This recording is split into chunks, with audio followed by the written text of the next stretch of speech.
दादाने पक्ष सोडा नव्हता पाहिजे होता. बहिणी मामने केले सगळी कामं.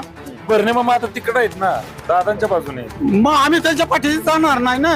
दोघं एकत्र यावं वाटतं का कधी? या वाटमध्ये येऊ शकत नाही. आज रवींद्र वायकर काल गेला, कशाला ईडीला भिवूनच गेला, कशाला भिवून गेला. आणि अजित दादा कशाला भिवून गेला, ईडीलाच भिवून गेला.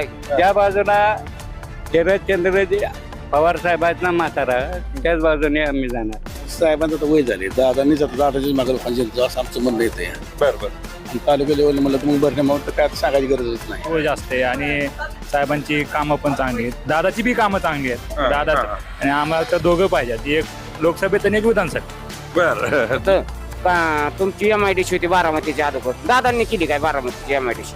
काय केलं? भरपूर कर्जमाफी कोणी केली पहिल्यांदा? हा.